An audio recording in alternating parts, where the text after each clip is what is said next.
Ramogi odhiambo machielo kendo majaber marwa kini machiegni weche wa manyien mago imore. Gin weche ma wang'eyo mosetimore chakre ne piny Runya kaka dhieth thuolo ni kaachiel koda mabende podi medo luni ka oriyo odiechieng' makiny. Wan gi weche mathoth koting'o neno mar ringre ma jatend piny Kenya mar adek kama osenindo Mwai Kibaki kaachiel koda weche mathoth ahinya kama bende jonyuol koro go kwano. Penjo en ka bende gibiro yudo duoko makare ka giduoko nyithindgi e skul kaluwore koda ngima bende gisechako ywago ni tek. Wanuono ni magi duto te nyakwa Ramogi ka wamigi achiel kachiel kokalo Ramogi TV. Weche manyien gin mago imore. Mokwongo wayud weche ma wamiyo pek. Ringre jatend Kenya mar adek Mwai Kibaki koro kete od bura mamalo e yo makende kama jopiny koro yude thuolo mar nene. Jatend Kenya Uhuru Kenyatta otelo n'oganda Jokenya e neno ringre mosenindo Mwai Kibaki e od bura. Buge ichenjo gi every now and then. Koro mabe miyo watich matek. Moti godo tamni next time kata nyathi odhi e grade machielo kiyud ni tiyo godo. Jonyuol nyithindo maya sikul koro golo ywak ewi pek mar ngima kod pek e yudo gige somo.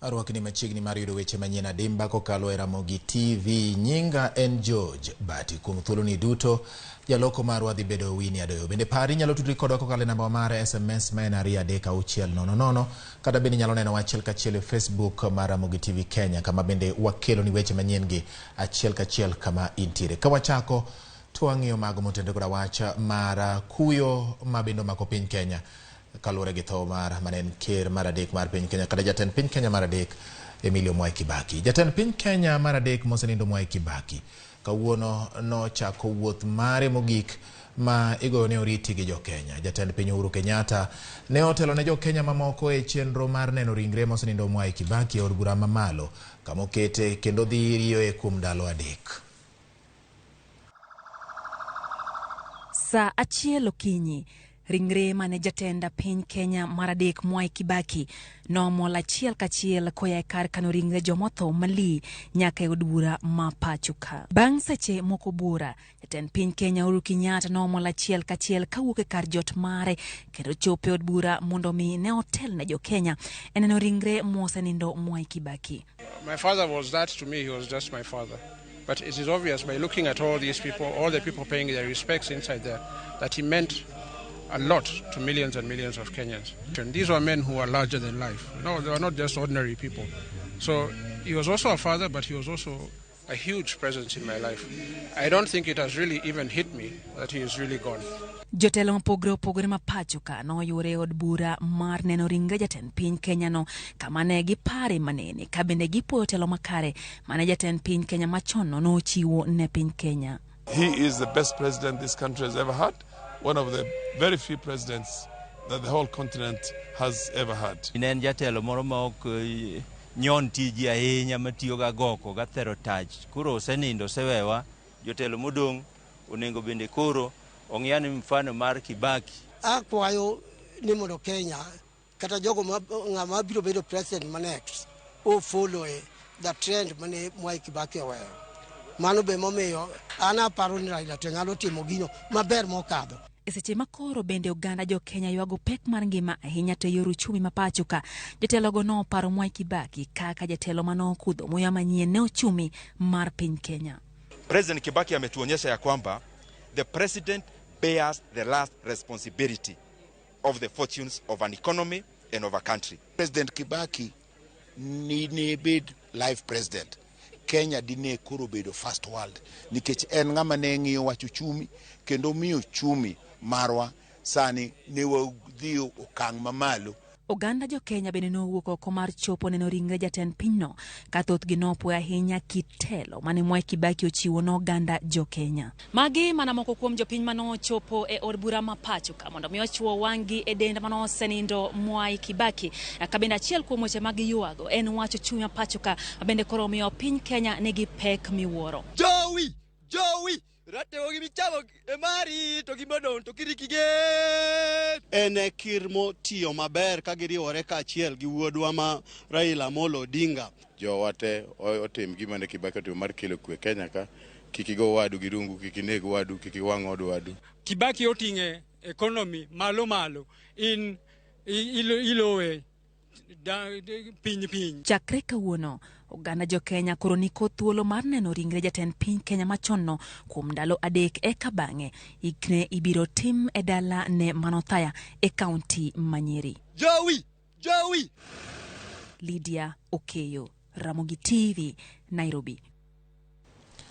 Ringre jatend Kenya mar adek mosenindo Mwai Kibaki ne oketi e od bura kawuono kendo winjore ori kanyo nyaka tich adek. Chenro makamano tis gi dhongere ni lying in state. Kido kod tim makama osesum gi pinje kaka yo mar chiwo luor ne jotelo manie ngadho mamalo mar telo kaka jatend piny.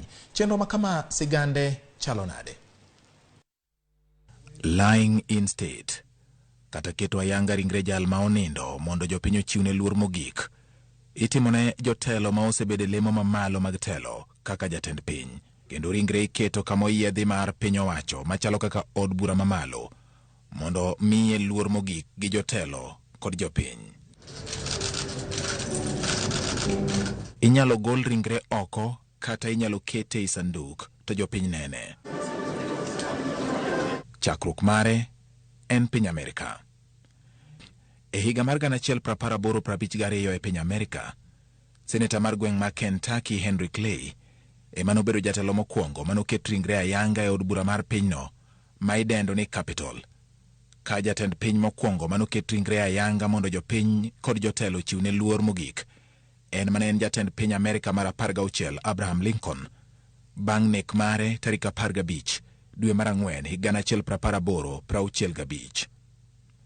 E piny Kenya, jatelo mokwongo manoket ma jopiny oneno ringre e od bura mamalo bang' tho mare en jatend piny mokwongo ma pacho ka Mzee Jomo Kenyatta higa 1978. Kenyatta ne oting' gi nyamburko mar jolweny kendo tere achiel kachiel nyaka e od bura mamalo kama ne okete kuom ndalo 10 ka imiyo jopiny thuolo mar nene kendo chiwo luor margi mogik. E higa mar 2020 e kinde mane jatend piny mar ariyo Daniel Arap Moi manotayo piny Kenya kuom higni 24 ne ong'ielo rengo, jatend piny Uhuru Kenyatta ne olando ni biro miyo jopiny thuolo mar neno ringre ka sani bende mosenindo Mwai Kibaki mane en jatend piny Kenya mar adek ema koro piel ringre od bura mamalo ka jopiny kod jotelo yudo thuolo mar chiwo luor mogik. Gin ang'o gini matimore kinde ma oket ringre jatelo mosenindo mondo jopiny one? Jolweny ema kawo ting' mar alworano kuom thuolo duto ma ochiw ne jopiny mondo chiw luor margi mogik ne jatelo mosenindo.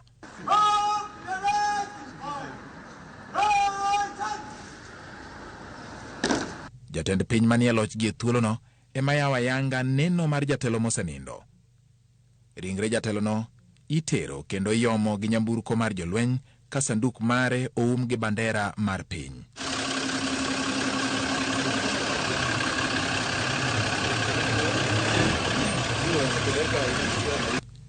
Jolweny 4 chung' e konde duto 4 mag kama okete ringre jatelo mosenindo.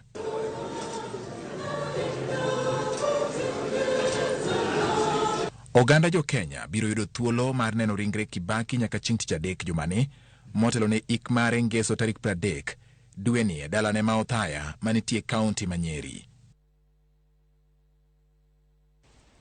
Yakwara mogi pod wana e mago motende koda wach mar neno kendo chiwo luor mogik ne mosenindo Mwai Kibaki. Jopiny biro dhi nyime gi yudo thuolo mar chopo e od bura mamalo mar chiwo luor margi mogik ne mane en jatend piny Kenya Mwai Kibaki. Kawuono oganda buora ne ochopo bang' jatend piny Uhuru Kenyatta yawo ayanga chenrono. Eric Owenga nigi ler mathoth.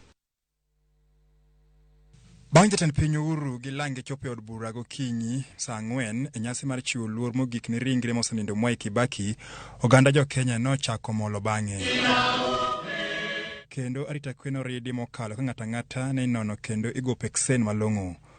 Thoth jopiny ne ochopo gokinyi kata kodoko ne podi ok nyal yiengi mondo gidonji e od bura. Mondo ka gokinyi kana wach ni rais mosenindo Kibaki ni bikel ka mondo jopiny nene tadiera ago aktumos ne anyuola wede kod chiepe ka achiel kod wan jo Kenya duto kuom wito president maduong' malich makama. Adier kung'iyo mos jo Kenya onge president machielo mabiro tiyo kaka ne Kibaki otiyo no dalawa. Omiyo koro wagone Kibaki erokamano kuom bedo kodwa kendo watumo mos ahinya ne anyuola kod wedo kod osiepe kendo wan kodgi kuyo moro achiel. Wabiro ka gokinyi mondo wane kerwa machon Kibaki waere ahinya kata kura nwagone maber ahinya ka nwarero wate kwa nwagone kura wajoluo nwawuok tem nwagone kura. Koro kaka ndio nelit memiyo koro nwachoko chir kawuono mondo wabi mondo wanene. Aonge mang'eny madawachi lakini Nyasaye mong'eyo ket chunye maber. Oganda mamoko bende ne paro kitelo mare e kind higa mag 2002 nyaka 2013. Kawuono ni achopo kar ka mondo ami jatelo mosenindo luor mogik bang' tich manosetiyo ma Kenya kar ka par manyalo pare gima nyalo pare guma duong' kabisa ndara mar Thika Road kar kacha kaka maendeleo nderni kaka nolos en mano chako kelo maendeleo go. Kibaki ni en ng'at achiel kano donje sirikal the year 2002 to en ng'atno mano kuongo rwakonwa wach mar skul ma nyithindo nyadhi some nono. Kendo Kibaki ni kendo kwachakwa pare to en Kibaki ni kendo mano chako kelonwa weche mag jo apiko makoro ringo matem jo apiko makoro vijende koro wacho ni tije ng'eny mang'eny. Kibaki achiel ni boyudo ni economy mare kane entiere nikech yono mano somo go tich noketo piny mar Kenya e yono maber yo mar economy. Aliweza kusaidia wananchi sana. Kama hivi sasa ukiangalia barabara ya Thika Road tuliweza kupewa naye mheshimiwa Mwai Kibaki na hailipiwi. Hivi sasa uongozi ulioko umetupatia barabara ya expressway ambayo inalipiwa. Jopiny pod nigi thuolo nyaka tich adek mar jumani mar chiwo luor mogik ne ringre mosenindo Kibaki ka ik mare to timore chieng' ngeso mar jumani. Piny owacho biro dhi nyime kod loro apaya duto mochimo kar odura mamalo kum ndalario mabiro mar chiwo thuolo jopiny mar chopo kae mar chiwo luor mar mogik ni mosenindo ker machon ma pacho ka Mwai Kibaki. Eric Owenga, Parliament Building, Nairobi. Ramogi pod wadhi mana nyime kod weche mag Kibaki. Ikruok dhi nyime e gwenge mag Othaya mantiere kaunti ma Nyeri. Nyasi ma idhi bagi ne oganda jo Othaya koro oloki kendo dhi timore pap ma iluongo ni approved grounds ma ok Othaya Stadium. Kaka Walter Nyambaga lero, jopiny kod jirende mag mosenindo Kibaki pod chiwo sigande ka gipare kendo gichiwo sigande bende yore mopogore opogore. E kar chano tuke ma approved grounds, County Commander Manyeri Mohamed Bare e chopo kod jolweny mar rango chal mar pauno. How are you? Fine. You are fine. Jolweny go e kogno kendo gipime ka gen kod paro mar guro range ariyo, mano mar jopiny kod mago mag jomidewo wang' kaka jatend piny kaachiel kod jombete mag pinje.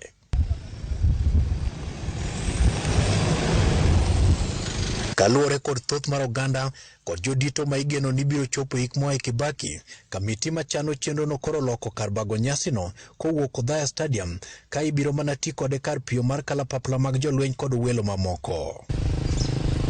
Kata kamano, jirende Mwai Kibaki to dhi nyime kod tijegi ka moko to chunygi omoko thi. Oleronwa ni Kibaki ne konyogi kaka jodak ma Othaya kod weche chae kaachiel kod pamba masani kelo negi nweng'o. Maromo ng'ala 45, jirand Mwai Kibaki Mama Jane Wangoi nie tije mapile mar ng'wedo chai ma bende en achiel kuom tije makelo yuto ne jodak ma masaa mar piny Kenya. Ametusaidia sana na majani na kahawa na kusomesha watoto na kutengenezea barabara hata maji. Wagoyo tiklo dala Mama Mary Nyawera majirand Mwai Kibaki kendo sedak machiegni kod ma hingo wigni 50. Nyawera ni kod mirima koparo Kibaki mane oreso wuode kod school fee makoro japuonj. Ya uchungu kabisa. Haki ya Mungu. Nasikia uchungu kabisa.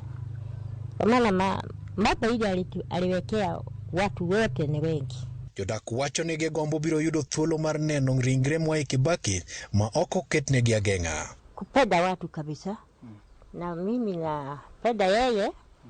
Alilivia mimi mtoto yangu alikuwa university. Gakosa pesa. Juu saa ile yeye iko karibu kuweka kigalio ya mwisho. Kwa mwana yeye alitupea sitima. Sisi hakuna sitima, tunakaa tu, lakini sitima si yeye alitupea. Alisema tuwekewa. Walter Nyambaga, Ramogi TV, Odhaya, Nyeri County. E thuolo mar higni ariyo koro piny Kenya osewito jotend piny ariyo mano osedhi e rutaya, mano mosenindo Daniel Toroitich arap Moi kod manyonindo Emilio Mwai Kibaki. Jatend piny Kenya matiyo sani Uhuru Kenyatta osetelo e chenro mar nyiso luor mogik ne jotelo ariyogo duto e nyasi makende kaluwore gi chik kod chenro mag loch. Chris Owino fuononwa kaka Uhuru osebedo katimo kaluwore gi tho mar Moi kendo tho makoro sani obetie piny Kenya mar Mwai Kibaki. It is my sorrowful duty to announce to the nation the passing on of His Excellency Emilio Mwai Kibaki. Tich abich mar tarik 22 dweni, rumbi mar lit kod kuyo nyocha ochako kwako piny Kenya mangima kaluwore gi lendo mane ogol kod jatend piny Uhuru Kenyatta. Jatend piny Kenya mar adek Emilio Stanley Mwai Kibaki ne ogoyo oriti ne jo Kenya bang' tuore kuom thuolo malach. Mane en lendo mar ariyo mar kuyo ne oganda jo Kenya kowuok e kar jot mar jatend piny e bwo higni ariyo bang' lendo mar kuyo machal gi mano wuok tarik 4 dwe mar ariyo e higa mar 2020 e kinde mane jatend piny Kenya mar ariyo mosenindo Daniel Toroitich arap Moi gamo muya mare mogik. It is with a heavy heart and a profound sense also of personal loss that today I make this tribute in honor of the life of President Daniel Toroitich arap Moi. Mana kaka ringre jatend piny Kenya mar ariyo mosenindo Daniel Toroitich arap Moi ne omi luor maduong' mogik ma inyalo miyo jatend piny moro amora kod jatend jolweny ma onindo e bade. Ringre Emilio Mwai Kibaki ne oting'e gari ma omi luor maduong' mogik kod jolweny ma idendo ni gun carriage kowuok e kar kano ringre jomotho mali nyaka e od bura mamalo. Safar mar tero ringre Kibaki ne omi arita mamalo kod jolweny e chenro mane otelne kod komanda maduong' mar jolweny e pacho kae, Major General Robert Kibochi. Safar makamano ne ochakore e seche mag okinyi kendo ne oluwo wang' apaya ma Valley Road, Uhuru Highway, Kenyatta Avenue nyaka e od bura mamalo. E od bura mamalo, ringre Mwai Kibaki ne omi luor makende kod jolweny, luor machalo kod mane imiye kinde mane ongima ka opuodho kendo orango pangruok mar jolweny.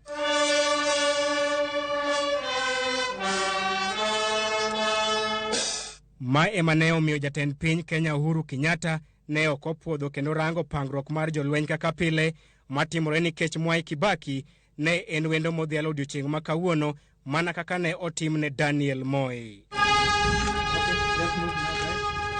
Tarik 8 dwe mar ariyo higa mar 2020, jatend piny Kenya Uhuru Kenyatta ne otelo ne jo Kenya e neno kendo chiwo luor margi mogik ne ringre Daniel arap Moi e od bura mamalo, gino mane otimore odiochieng' ma kawuono ne ringre jatend piny Kenya mar adek Emilio Mwai Kibaki. Ringre Moi ne onindo e od bura mamalo kuom odiochienge adek kama jopiny ne oyudo thuolo mar miye luor margi mogik. Ringre Mwai Kibaki bende dhi bede e od bura mamalo kuom thuolo mar ndalo adek. From every evil and bid him enter eternal rest. Bang' ninde e od bura mamalo kuom ndalo adek, ringre Mwai Kibaki mana kaka ringre Daniel Moi ibiro tero achiel kachiel nyaka e paw tuke ma Nyayo National Stadium chieng' tich abich e nyasi mar alam makende. Kochopo chieng' ngeso, ringre Emilio Mwai Kibaki ibiro chwalo achiel kachiel nyaka e kar jot mar jatend piny motelo ne teri nyaka e dalane e gwenge mag Othaya e kaunti ma Nyeri, kuma ibiro kowe kar yweyo mare mogik. Mana kaka ne otim ne ringre Daniel Moi, ringre Mwai Kibaki bende ibiro muocho ne risasi 19 ma en ranyisi mar luor maduong' mogik ma inyalo mi jatend jolweny kata jatend piny moro amora ma ong'ielo orengo. Tarik 8 dwe mar ariyo e higa mar 2020, jatend piny Uhuru Kenyatta ne omolo kae kendo telo ne jopiny e neno ringre jatend piny mar ariyo mosenindo Daniel Toretich Arap Moi. E buth thuolo mar higni ariyo, jatend piny Uhuru Kenyatta kendo olmolo kayo odiochieng' ma kawuono mar telo ne jopiny e chiwo luor mogik jatend piny Kenya mar adek mosenindo Emilio Stanley Mwai Kibaki. Chris Owino, Ramogi TV, Nairobi. Mano kanyo kaka weche chalo kaluwore koda hikruok ne ik mar mosenindo Mwai Kibaki kendo bende kaka Jokenya medo bedo gi siso mopogore opogore mar chiwo luor margi mogik ka chenro mag chiwo luor mogik biro dhi nyime nyaka tich adek kaka osewachno e od bura mamalo mar piny Kenya. Ka owere kod mano motenore kata mano ma weche mag neno ringre Mwai Kibaki, jatend riwruok mar Azimio la Umoja One Kenya Alliance Raila Odinga omedo jiwo oganda Jokenya manie pinje maoko ni osir lwedo lek mare mar bedo jatend piny Kenya ka osingo mar chopo kare lek ma Kenya nigo mar dongruok ka chop higa 2030 miluongo ni Vision 2030. Kaka jachung weche marwa Ken Mugalero, Raila koro dhi duogo e pacho ka Aruya mondo chope e ik mar mosenindo Mwai Kibaki. Jatend riwruok mar Azimio la Umoja Raila Odinga kod jogo mane otene ne orwaki e od romo mar Camelot e yo makende. Wende kod ilo ne okwako romono mane obagi boma Maryland e piny Amerika. Kamano ne nyiso siasa mar Azimio la Umoja One Kenya Alliance makoro sane yudo tiende kendo chopo nyaka oko mar Kenya. Kwayo mar Raila Odinga ne oganda mane oyuore romo kamano ne en mar dwaro mondo mi sire lwedo komenyo yudo kom mar jatend piny Kenya kokalo yiero maduong' mabiro. We do not come here with a begging bowl. We come here with solutions. I have a solution. I propose solution number 1, vote Raila. E limbeno, Raila noten kod jotelo mamoko koro korka jatelo mar na Kenya Martha Karua, governors kamotingo Wilkifo Paranya kaachiel kod James Ongwae, jaod bura ma Kajiado Central Memusi Kanchori, jaod bura Sabina Shege Mamuranga kaachiel kod jaohala Suleiman Shabal e kin mamoko. I'm also happy to see that even here at DC that you love Baba. From the looks in the political terrain, we have a president with us. Convince Kenyans that indeed there is no other choice but Baba the Fifth. This is a man with the drive to make it happen. This is a man who can change our country. And someone prayed against tribalism, against corruption, against theft. I knew that the next president is definitely going to be the Right Honorable Raila Amolo Odinga. Raila ojiwo siasa mar kwe ka omedo nyiso geno ma en go ni yiero mabiro dhi dok korka kore kendo dhi yudo loch ka kinde ochopo mar yiero. Bende oloso ewi wach mar jiwo chumi mar rawere kod nyuolo thuolo mag tije. Ywak mare en kwan manok mar Jokenya ma ondikore kaka jogo ombulu e pinje maoko. And we don't have time to waste. You don't want to have time to waste. You can run, and I'm confident you'll be able to catch up with our peers. And we begin by first and foremost inspiring our diaspora to come forward with us and work together with us. Bende oloso ewi wach mar jiwo chumi mar rawere kod nyuolo thuolo mag tije. And once they've trained properly in the skills, they should be able to acquire meaningful jobs where they can be able to earn proper salaries, to be able to transform their socio-economic status and support their parents. Ywak mare en kwan manok mar Jokenya ma ondikore kaka jogo ombulu e pinje maoko. Raila Odinga geno ni biro chopo e pacho ka en tich ang'wen mar jumani. Kakoro mano nyiso ni ok obi chopo e romo mamoko mane ndiko chano moriwo koda kamano mar boma ma California piny Amerika. Kakoro ni mondo mi ochop mondo mi obedie ik mar jatelo mar adek mar piny Kenya ma osenindo Mwai Kibaki. Ken Muga, Ramogi TV.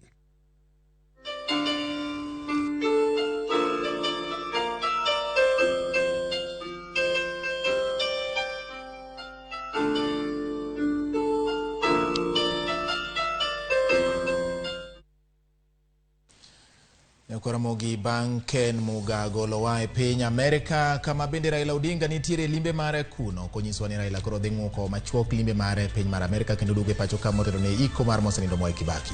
Wadhi e yweyo mokwongo ka waduogo wan gi weche mathoth ahinya ma pod wan go nyakwa Ramogi. In bende ma imedo ndikona erokamano kuom timo mano. Neno ka ndio jema ojuok wacho ni aneni makare wudala kendo mor kaka Ramogi TV kelonwa weche manyien midhiambo makawuone weche manyien mago imore. Erokamano. Morris Dianga wuod Kamgundo wacho ni atimo mos makende kuom nindo mar jatend piny mar adek Mwai Kibaki. Gima wuoro ni dhano ohero ng'at ma Nyasaye okawo moloyo ng'at mangima. Omiyo maricho bende wawacha to ji puonjore kamano. Erokamano. Ramogi ma omondi nyakwar Ambito ma jandere Ligega Ogunja sub county Siaya county awinjo maler kenda mor kabisa. Ramogi TV chopono maler seme korwenje walanduru kwe kamora mora mawantie kawaparo lal mar mosenindo Mwai Kibaki. Mano wach Dikon David Mbae. Erokamano wach Dikon. Winjore maler kendo nenomre maler dala mar Koguta Junction. An Ramadan Maliko Kombo kawuok Lambwe Mosque. Erokamano nyakom kete Ramogi TV. Ber mana ndiko na nyakwa Ramogi nikech pod an gi thuolo malach ahinya mar somo ote magi na mara SMS en 23600. Waduogo kod weche mathoth kokalo Ramogi TV.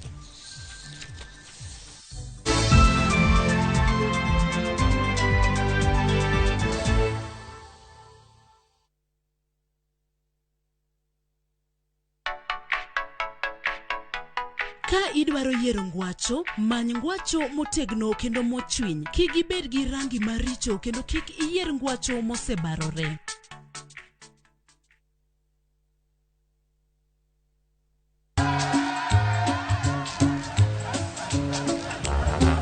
Niaje, unajua juzi nilisikia kuna politician fulani alisema kitu controversial sana. Lakini si unajua vile watu saa zingine upenda kuongeza chumvi kwa story. Mimi nilikuwa nataka kujionea mwenyewe nisidanganywe. So, ngoja kiasi.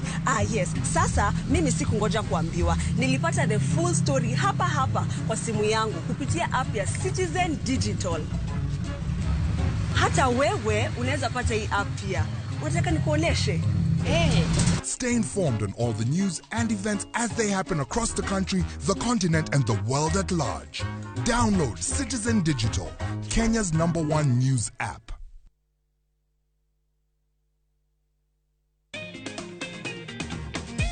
Alafu unaona ukipanda April unapata mazao kabisa. Alafu hata ng'ombe asipendaji baridi, lazima usinunulie duvet. Pata hadi 100% data zaidi bila kulipa zaidi. Imarisha maisha on the fastest and most reliable 4G network in Kenya. Alafu piga star 544# au fungua my Safaricom app kupata data yako leo. This is a permanent offer. Safaricom is for you.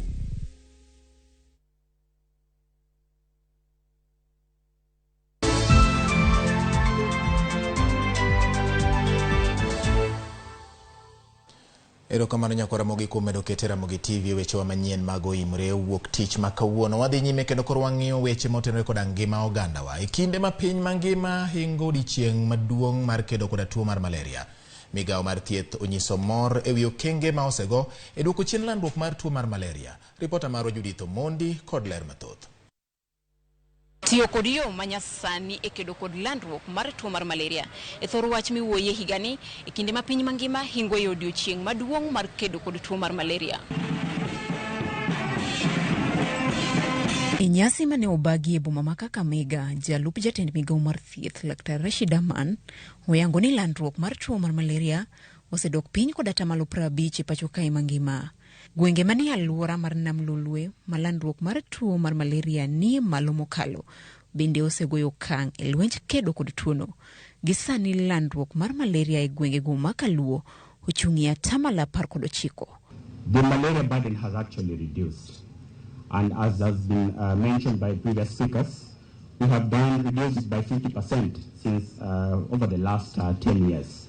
Chanjo mar malaria michiwo ne nyithindo manie kind dweche 6 kod higni 2 osebedo kumba maduong' ne kedo kod tuoni, ahinya to e gwenge makaluo kuma ne oriko yangie mokwongo. Chanjo mar malaria ni waneno kanya kanochak ti kode e Kisumu County ka waseneno lokruok maduong'. Ka waneno ka nyithindo mayude waneno ka malaria osedok piny kuomgi, kendo malaria mane wayudo mang'eny ahinya mane miyo nyithindo igeme e osiptal katuo ahinya machuno ni nyaka mi admission kata wakete od thieth odok piny. Gwenge manie alwora ma Kisumo nigi ageta teko ni lwetgi mar neno ni gikedo kod tuoni mar malaria. Yudo ka ng'at achiel oyudo malaria ma kidieny mopogore kata malaria kidieny ariyo kuom ng'at achiel, waseneno ka gini nitiere yo nyando, seme bende waseneno ka nitie kaluwore gi survey manyo watimo machiegni ni. Koro wakwayo jopiny ni wane kaka wanyalo ritore mondo wageng' tuo mar malaria ni.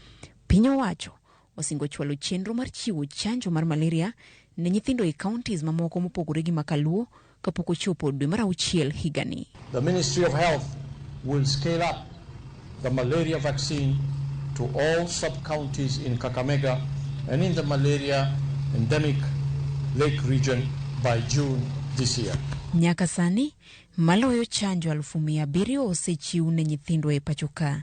Nyithindo maloyo 200,000 oseyudo dos achiel kuom 4, ka 45,000 to oseyudo dos duto 4 mar chanjo no mar malaria. Judith Omondi, Ramogi TV. Kora bongi bang' bedo kod yweyo mararia koro chopo kama koro nyithindo nyaka dog e skul. Jonyuol koro ni koda weche ma chando chunygi. Jonyuol man kod nyithindo madok e skul medo pongo dukni ma uso buge koda lewni mag sikul, kama thoth gi bende ywak ni nengo mag gik moko medore. Moko kuom jonyuol wacho ni buge madwarore lai manyien mar somo ma idendo ni CBC tek yudo, kama koro bende gikwayo piny owacho mondo ne ni buge go yudore mayot kendo e nengo mayot kapok thuolo mar dok e skul ochopo. Edwin Okoth miyowa ler mar wachno. Bang' bet kod yweyo maromo jumbe 7, yepo mar sikul koro chopo, kendo jonyuol owuok oko mar manyo gigo ma jopuonjre dok godo.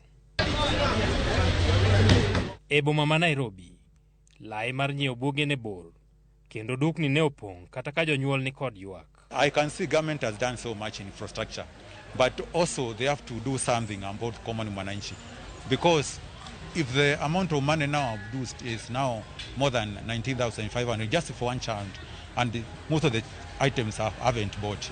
Things have gone up. Things have very gone up, because the book list which I had, it was around 11,000, but now I'm paying 16,000. So it has gone up by 5,000.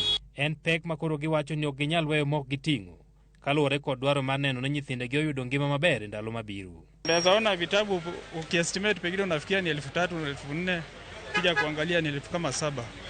Kwa hivyo naona vitu vimepanda, lakini hatuna jinsi kwa sababu sisi ni wazazi na watoto lazima wasome. Mtoto hawezi ingia kama ana requirement inayohitajika. Kwa hivyo ni kusukumana na maisha hivyo hivyo tu. Lakini hali si nzuri, hali ni ngumu. Ka opogore kod nengo mag buge manoidho malo, moko kuom buge go bende ne ok yudre mayot. Books moko onge, iyudo ni ipenjo idhi yuda achiel, samoro ichaki idhi pango laini, idhi kama chielo kiyudi. To gima be timore ni buge gi ichenjo gi every now and then. Koro mabe miyo watich matek. E boma ma Kisumo kod Migori, ywak ne en mana chielno, ka bende kata nengo mag wuoth ne onge fuong'ruok moro amora. Jonyuol moko bende ne ni kod ywak ni sikunde ok migi thuolo mar manyo gik sikul kuonde magine ma ging'eyo. Waywak mana ne sirikal.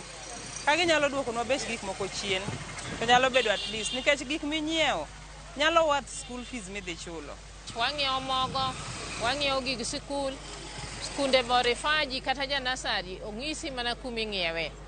Ok oyieni mondo idhi ng'iewe e duka moro amora. Koro wakwayo kaka jonyuol ni giyienewa mondo bech gik moko bed reduced. Gidwoknwa beigi chien mondo jonyuol oyudie nafuu moro matin ma ginyalo konyore godo. Wawinjo matek ka japikipiki yare ka nyaka wendo japikipiki dwaro siling 500. Pesa mano ok nyal kata dhi kata ng'at achiel. Sani endi ng'at achiel kende kawo siling 500. Dhi aka nyaka wendo. Kia aka nyaka wira koko kama nyathina some kendo dwaro siling 300. Koro chal ng'ama dhi Kisumo tiwuok kata dhi mano wira koko ka. Ok wawinj maber ahinya. Kalam mani nyiewo kata siling 10 sani en siling 30. Ok en gima yot ahinya. Sabun kaka nyathi ma nyako ka dhi skul owinjo matek. Nengo magi kuming'iewo kaka buge sani bechgi oidho ni malo kabisa makata kidhi ng'iewo buk yani parori apara diriyo kaka dang' ng'iewo buk mondo nyathini odok sikul. Pesa bende onge, pesa kama wanyalo yude onge, kwawuotho kwamanyo kaka wajok mamanyo yor mar taxi, fuel be onge, koro nyithindo nigi pek kabisa mondo idhi nyenye buk kende be choidho, sanduk be choidho, mattress be choidho, koro wan gi pek kaka wasasi ma Migori County ka. Bang' bedo kod rochni chenro mag somo mane okel kod muoch midhusi mag korona, sikul ma iyawo jumani koro chako ayanga higa mar somo machiek mogik, kama sikunde ni kod dweche 8 kende matieko somo ma higani. Mano bende dhi medo pek ne jonyuol ma koro nyaka chul omenda mag somo mar higa mangima e dweche 8 go. Edwin Okoth, Ramogi TV.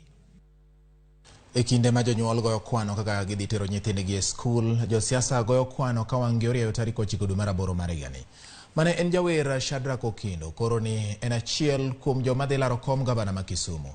Nyaka sani kom no oseweyo jochung' moriwo gavana Masani Anyang' Nyong'o mar ODM kod jakranguma mar MDG. James Okoth nigi lerno. Ng'wech mar laro kom gavana ma kaunti ma Kisumu bende koro oloko kido mana ndalo machuok bang' duond buch ODM chiwo otiko manyal hodia ne ngire Peter Anyang' Nyong'o ne laro kom gavana ma Kisumu ka gavana machon Jack Ranguma to dhi chung' kod otiko mar MDG. Kasongo we lebali nangai. Ng'wechno bende olombo wang' mane en jawer mar Super Mazembe Band Shadrack Okindo ma dhi laro komno kaka jal ma ochung' ma onge duond bura kata independent. To nyororo mwabede mwachalo jok mane jelani. Ura mo wantie ni jopiny. Joluowa. Wawacho ni 2022 ura ni must go. ODM will not trade with Luo fraternity like the way they used to be. Emomi ya chunkodu, one man, one bullet. Serikanda and household economic model. Wadwaro ni kila gwe, kila dala, nyaka bed gi chenro ma nyalo yudo kaka yudo chiemo e mesa. Serikal mara en serikal ma bro hakikisha niya japiny nyaka pur to kopuro to gire mopuro no ede uskanye. Abiro hakikisha ni serikanda bro duoko ni lope ute. Nikech wadwaro right, wadwaro usawa kuom wate. Lo en mwandu. To ng'ama ma ilo, to ng'ama ma ichiemo, mano en jajuok. Shadrack koro ni kod ting' mar PM kod jogo ma ochung' gi duond buche ka ogeto yudo sir lwedo kowuok kuom jopiny. Gavana Nyong'o nigi geno mar doka okomeno ka Jack Ranguma bende ni kod geno mar doka okomno kendo. Kasongo ngana weo, songo libalate. Lwasi mar siasa lokre seche te kendo pod ok yot wacho ni rwadhi adekgo ema dhi chopo ikieyo. Kata kamano, en yiero ne jago ombulu mondo tim yiero makare ne jatelo makare. James Okoth, Ramogi TV.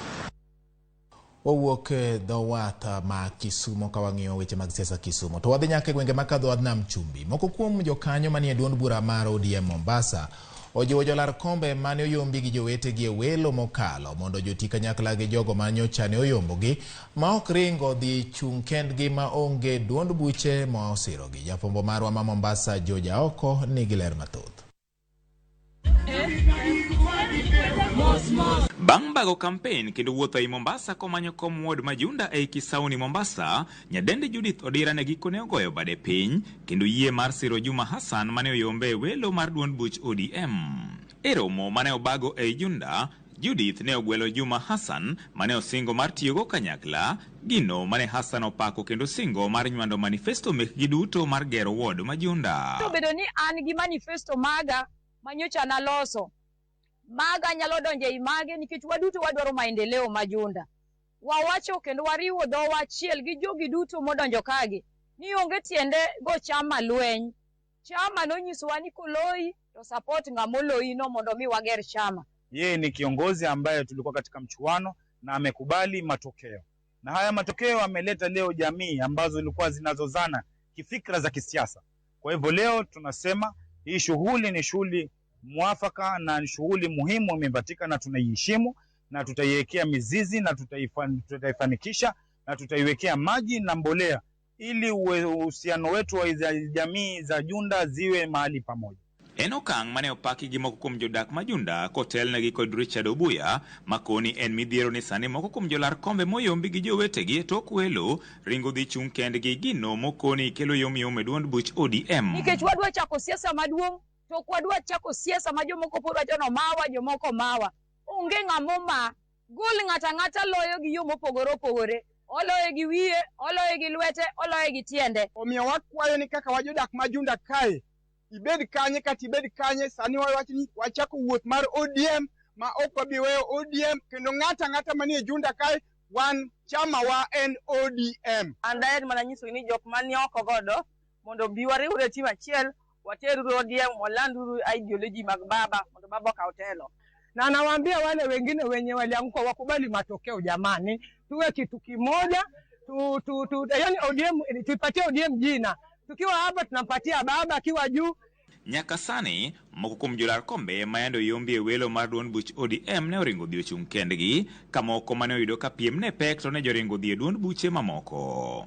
Ei Junda wawinjore ka wan kamoja gi Mheshimiwa Judy kaachiel gi Juma ni chama wa en ODM. President marwa en Raila Amolo Odinga. Ma timore bang' duond buch ODM timo winjruok kendo tego lweny mayande pek e kind jolar kom gavana magin ja ohala Suleiman Shahbal kaachiel kod jaod bura ma Mvita Abdulswamad Sharif Nasir kendo chiwo bokeno ne Sharif Nasir. George Aoko, Ramogi TV, Mombasa. Wawuok ka dho wadh Nam Chumbi kendo wadhi nyaka e dho wath Mapaya ma Homa Bay. Jotije maketo ler e boma ma Homa Bay pod bando sachgi ma giwacho ni osekunore kuom dweche 9 mokalo sani. Kaka jafombo marwa mar kaunti ma Homa Bay Ali Abich lero, migawo mar alwora e kaunti ma Homa Bay to koni pod girito omenda kowuok kuom piny owacho mamalo. Jotijego ma osebedo ka keto ler e chirni mayudore e boma ma Homa Bay, tesend nyamburko e boma ma Homa Bay kod kuonde mamoko e boma no ywak ni kuom thuolo mar dweche 9 pok gineno sachgi ka sane gikalo ngima matek ma ok ginyal chulo kata school fees ne nyithindgi ka chenro mag tich to gisebedo ka gidhigo nyime. Jono Jwang, achiel kuom jotijego, wacho ni gitiyo gi lwetgi ma kata gige tich bende ok migi. Pok ochulo kuom dweche 9. To wan gi shida nikech sani nyithindo dhi school, ni landlord be dwaro pesa kaka wanyalo konyore be koro bedonwa matek. Tich mwatime itano ka en ywecho, kwanyo takataka e badho ndara to gi loso choko yuge e lagoons. Sani wadhi nyime gi tich to chunywa to nyosore, tich wadhi go mbele nikech kata gik mwatiyo godo go gionge, wachunwa ni nyaka wamany yweche bungu kwa bi waywech godo. Yweche go onge. Kane giloso gi Ramogi TV e boma ma Homa Bay, gikone gisewuotho e apis migawo mar alwora manondikogi nyaka e apis gavana mondo ochulgi, to kwayo margi gore mane e lwanda ka gin kod luoro ni pone ok ochulgi sani to pesagi nyalo biro lal. Sani koro dweche osenyono 9 months, pesa kata monya tero nyithindo skul onge. Kwadhi ofis joka wota kamano ndikono tikono ni dhi ubandhuru pesa umalo. Kwadhi malo kono ikono ni pesa waonge. Koro wan wakwayo gi duol mamul kendo mabolore. Osone gavana wa makoro dhi sani. Ere legacy modwa weyo ka koro wan ja ywecho ma ja pimi chulo Sh8,000 to pesa nino dwa bedo kendo chiegni tok dweche 9. Tichaki chuli dwe achiel. Ko chuli dwe achiel, which means ni kare wan ichulo wa Sh1,000 dwe. Sh1,000 dwe ni kidwago gi ndalo 30, ichuli Sh33. Sh33 ni kidwago e godiechieng kodiechieng. Ngeche ni godiechieng watiyo ni Sh5. Orumo government manyien donjo to government machon dhi. Koro wan gopwani jo ywecho ni makoro gop gidhi. Kwayo margi en mondo gavana e kaunti no Cyprian Awiti owuog oko mondo chiwnegi ler gimomiyo osachgi osebedo ka deko kendo ne ni ochulgi osachgi masani koro gibandho kuom dweche 9. Wan gombo maduong' ne wagombo ni county government through Ministry of Finance and the governor himself owuog oko clearly onyiswa ni which kind of legacy modwa we environment ka, nikech king'iyo lagoon otow giwacho dhogete kiwuok kanyo iwuok kidung' to seche midung' ni idwa dung' dweche 9 kapok yudo kata mshachi. Samino no weni nyithindwa are having tattered shorts and school uniforms kata kaka wada baogi. Ok wanyal bedo e town to town olil nikech jo ywecho ok nyal chul. To ja ywecho ni be machamo pesa matin e mogik e jok ma ondiki e county ni. seche mane wa vote for legacy, but no kwa vote mondo mi wa shed tears. So the minister, anybody concerned, jogi ginge ni wan wachulo rent, nyithindwa dhi school, hospital, nyithinde wadhi, jonyuolwa bende ntiere ma pod wanyaka wa support. Koro kigianda retwa to an extent makoro wadwa dhi chalo street people. Chief Officer Migaono Moses Buriri mane oloso gi Ramogi TV e yor simu okoni pod girito omenda ka owuok e piny owacho mamalo mondo chak chulgi osachgi kanokwayo jotijego mondo dhi nyime kod chenro mag tich. Ma en bus park ma Homa Bay kama mokum jotije makoro golo ng'ur margi osebedo ka kete ler kwayo margi maduong' ne piny owacho ma Homa Bay mondo chulgi gopgi masani koro gibandho kuom dweche 9 mangima. Ali Abich, Ramogi TV, Homa Bay. Ramogi weche madonjo gi sani yango ni duol ma ochung' ne penje pacho kaneko yango ni duoko mar jopuonjre duto manyocha timo penj maduong' mar klas 12 KCSE e sikund sekondar ma oriwo boys manie kaunti ma Homa Bay ochungi bang' chich ni dibed ni nyocha ne gidonjore e kuo mar KCSE mag 2021. Okang' mar chungo duoko no en mar chiwo thuolo ne nonro kendo duoko ibiro chiw ewi thuolo mar kata i thuolo mar ndalo 30 ma en kaluwore gi barua ma ondiki gi jatatije mar NEC Dr. David Njeng'ere. Motelo japuonj maduong' mar skundno ma oriwo boys nyocha oselieko ne Ramogi TV ni nyocha pod girito report kowuok kuom duol mar NEC ewi duoko mar skundno. Sani koro duoko no oseyangore.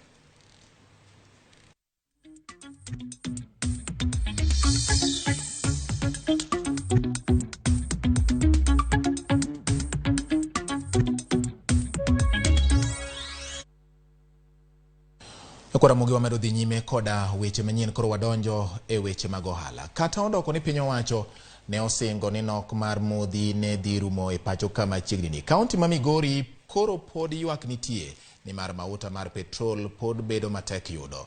Nonro ma otim gi TV mar Ramogi oyango ni thoth kuonde ma iuse mo mar petrol ne olor kama na stesen achiel mar petrol emanorico tiyo. Ne ochuno joriembo mag boda boda kod nyamburko mondo ne opong' kar uso petrol achiel e boma ma Migori. Joriemb apiko kod nyamburko e kaunti ma Migori wacho ni nok mar petrol pod medo thiro chenro magi mag ohala kod wuoth ka gikwayo kata kwayo margi en mondo piny owacho kaw okang' mapiyo mar neno ni petrol oyudore e yo mayot.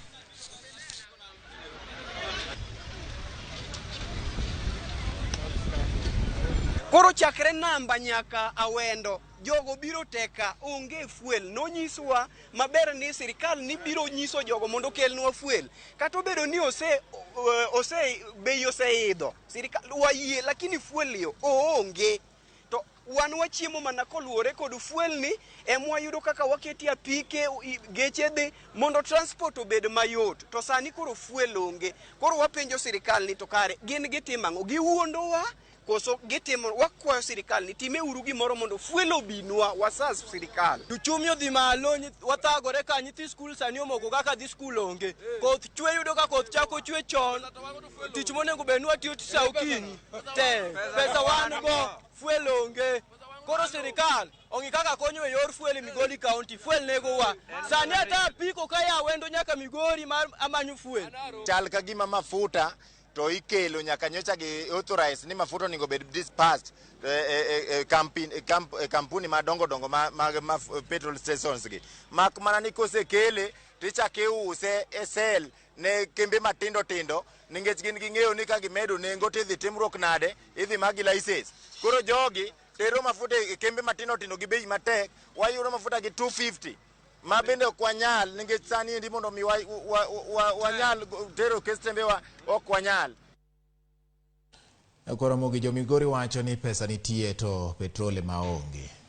Juma ma okalo chien kucha ne wa kelo ni weche manyien matendo koda gik ma mili ma samoro okoro nomed nengo kata osuru mikawi wigi mar juogo kendo jiwo wach mar choko mar omenda ma isiro godo budget ma higani. Koro kawuono ni wan gi wach machielo, chak, ring'o kod tong' gweno sani dhi medo bedo manok kaluwore kod nengo mani malo mar chiemb jamni.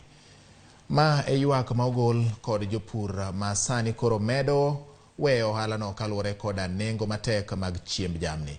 Riwruok mar jolos chiemb jamni mane otimo romo kod jopur e boma ma Nairobi owacho ni piny owacho nyaka koro kaw okang' mapiyo mar reso jopur ka koro kata yudo chiemo makamago mowuok e pinje maoko kaka pinje libamba ma Uganda ok nyal chopo dwaro mar jonyiewo.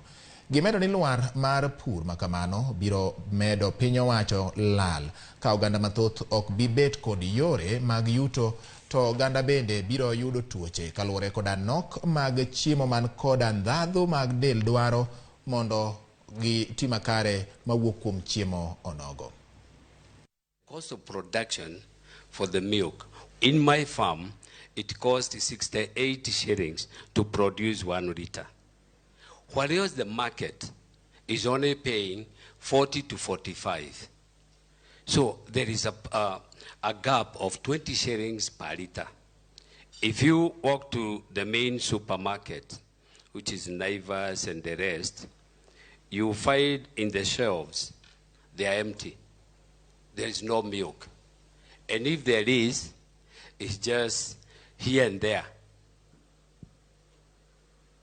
Some of the processors have closed it down. Why have they closed it down? Because the farmers, they have closed the farms. Personally, I used to produce 3,000 liters of milk. Today, I was showing my neighbor there, I'm producing 500 liters. Cows, I used to have 350 cows in the farm. I have less than 150. Today, you find meat in the shelves. I can assure you in the next few months, you'll be looking for meat. For seeds, for heaven's sake, remove taxes on seeds. I mean, I don't see why anyone would put taxes on seed. When you are receiving maize in your factories in Nairobi, the Nairobi County government is there charging cess for the maize you are receiving, and it wasn't produced here in Nairobi, and that maize has already paid cess from where it was produced. So really that should stop, so that and that cess issue should not be entertained, because it only increases costs. Selling directly to the market or doing contract. There are those two avenues. Now, those ones doing contract, at the moment, they are also very hard hit. Most of them, like a neighbor of mine who was doing 14,000, just shut the place. Because the cost of production for that farmer is 395 Kenya shillings. And the contract, the integrator, the person to whom you have a contract with, who has the facility to process, is picking it at 354 Kenya shillings. What does the farmer get?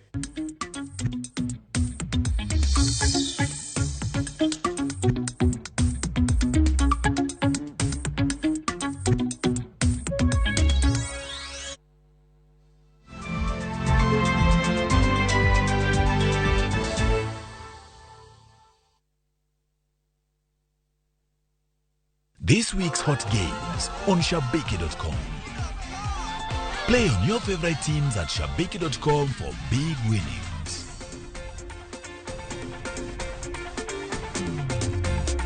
Bet on your favorite team with 100 bob and stand a chance to win a smart TV. Kuwa Shabiki. Strictly not for persons under the age of 18. Betting can be addictive. Play responsibly. Shabiki.com is authorized and regulated by the BCLB. License number 305. Shabiki.com.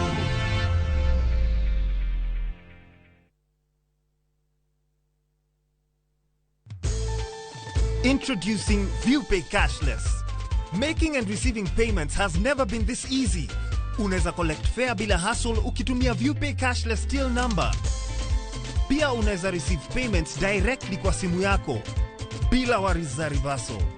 So whether unalipia mboga kwa duka, ama you're having your hair redone at your favorite salon, or even taking a boda, ViewPay Cashless itakusort. Tembelea ViewPay Cashless agent karibu nawe to withdraw. What are you waiting for?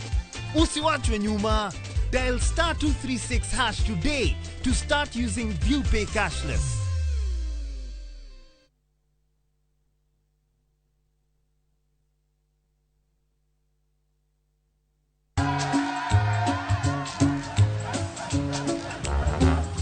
aje? Unajua juzi nilisikia kuna politician fulani alisema kitu controversial sana. Lakini si unajua vile watu saa zingine upenda kuongeza chumvi kwa story. Mimi nilikuwa nataka kujionea mwenyewe nisidanganywe. So ngoja kiasi.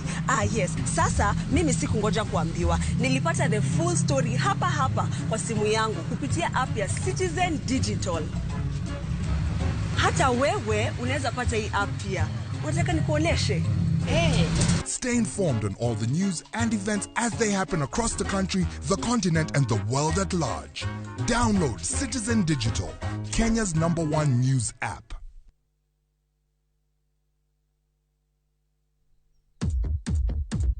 What are you doing? Awesome's what I'm doing. Awesome screen. Awesome camera. What are you doing? Awesome's what we're doing. What are you doing? Awesome's what I'm doing. Awesome screen. Awesome camera. Long-lasting battery life. Awesome screen. Awesome camera. Long-lasting battery life. Awesome screen. Awesome camera. Awesome is for everyone.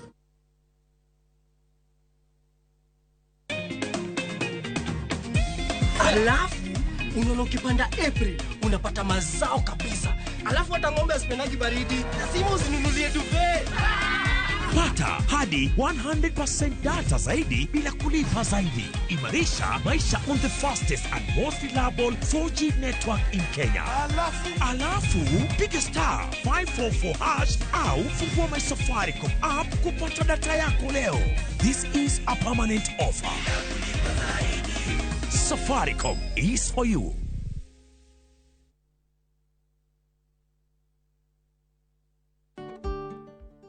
Beng'eyo ni janyiewo nigi ratiro mar duoko mwandu ne jauso mondo losi kaponi mwandu no nigi kasoro ma en owuon emokelo.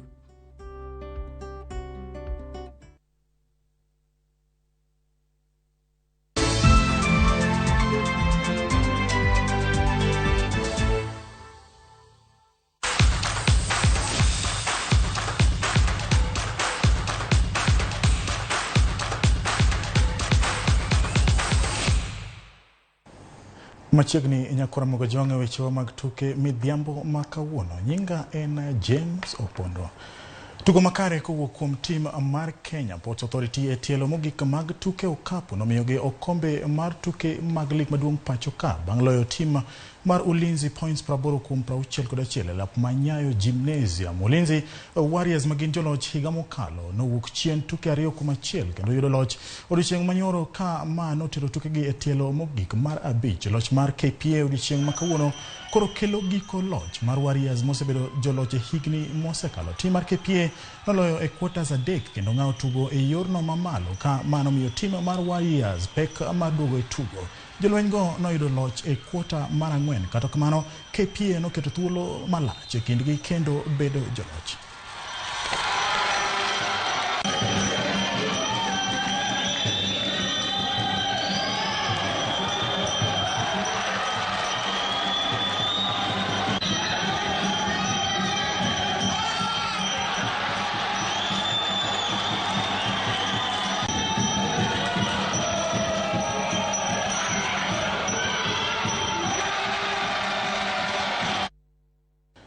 Team Kenya mar wakini matugo adhula kendo ni kod pek mar winjo wuok e pacho ka midhiambo makawuono ka gidhi e piny mar Brazil e tuke mag Deaflympics machakore tarik 1 dwe mar abich. Jotugo makwangi romo 15 kachiel kod jotugo 4 oidho ndege masaa 12 ka jotugo mamoko 3 gi jotendgi 7 biro wuok pacho ka odiochieng' makinya ka gidhi e pinyno mar Brazil. Timno mitayo kod kocha Ben Bella biro rakore kod tim mar Brazil, Poland, Japan kachiel kod tim mawuok e piny mar Amerika. Jong'wech jotugo matugo tuke mag okapu, handball to kod golf bende biro wuok e pacho ka kapok jumani orumo. My expectation with the Deaf Federation was we hit camp between 4 to 6 weeks. We've had 3 weeks of training. The players, I believe, have responded well. I believe the government has facilitated quite a good number of days for us to acclimatize with the weather in Brazil. And we'll have, because our first match will be on the 3rd of May. And I believe by that time, a week is enough for us to prepare to be in good shape and tackle Japan in our first match. They wish us the best. We are Kenyans. We are going to represent Kenya. So we are going to travel and represent Kenya and win for it. Final question. We will enjoy the journey. It is the first time we are traveling. So we hope that, I'm happy that I'll be there, I'll be enjoying the journey myself. So.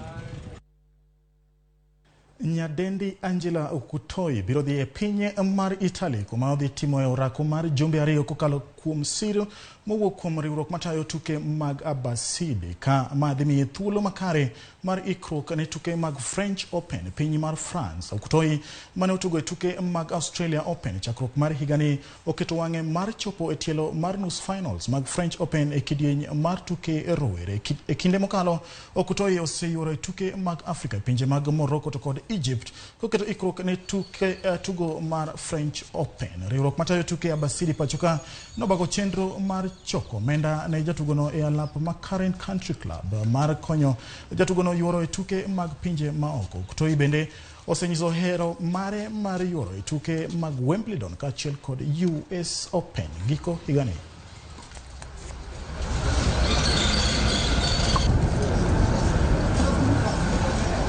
Well, my goal for myself is to reach the semis, and if I can go far, why not? And for French Open, my goal ever since is to do better than what I did in Australia. That means passing the third round, and if I can go farther than that, why not? But for me, all I'm insisting is just give your best. Give 100%, whatever the result will be. And then if we can get into quarters, semis, if we can even win the event, who knows? But all we need is 100% effort, good attitude on court. The rest will take care of themselves. Anything you would like to know? Mwai mag National Athletics Championship ibiro bagi kochakore odiochieng' ma Kenya nyaka tich ang'wen e alap ma Mwai International Sports Center Kasarani bang' riwruok matayo weche mag ng'wech pachoka choro tukegi nyime nikech tho mar jatend piny Kenya machon Mwai Kibaki. Kibaki ibiro iki chieng' ngeso bang' nyasi mar chiwo luor mogik ne mosenindo jatend piny Kenya mar adek timore e alap ma Nyayo National Stadium chieng' tich abich. Tukegi ne ochan mar chakore tich ang'wen nyaka ngeso ka doro mar riwruok matayo tuke ng'wech en mar yiero jotugo mabiro yuoro e tuke mag Africa Senior Athletics Championship.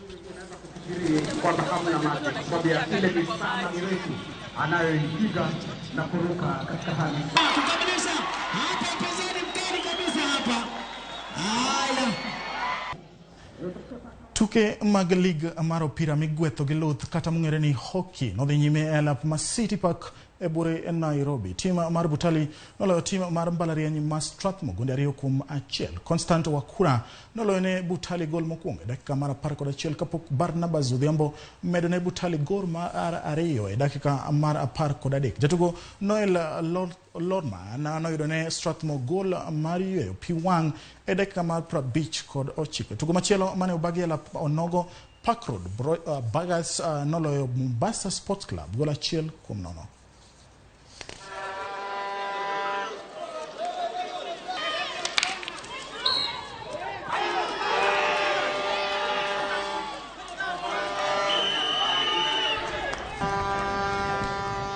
To kawadhi tukego mag gol tedo ni Alice Awiti mawuok e gwenge ma Nyanza jaloch mar Safaricom Golf Tour tielo mar 6 bang' yudo points per 49 e alap ma Eldoret Golf Club County ma Uasin Gishu. Awiti mantiere e thuolo mar 54 e chung' mar jotugo noyudo points 23 e buche 9 mokwongo kendo medo points 26 e round mar 2 kaloch makama miye thuolo mar yoro tielo mag finals ma ibiro bagi e alap ma Vipingo. Thuolo mar 2 nokaw kod Anthony Yano ka jatugo Sylvia Tanui nomako thuolo mar 3. Kidieny mar wuowi Enand Lakhani noyudo loch bang' yudo points 43 ka thuolo mar 2 nomak kod jatugo Ken Kogo mane yudo points 41. Do is win, win, win, no matter what. Got money on my mind, I can never get enough. And every time winning this edition for Eldoret really It's really exciting. I mean, it's like a dream come true. I never imagined in my my imagination, or rather in my dreams, that something like this would come to happen.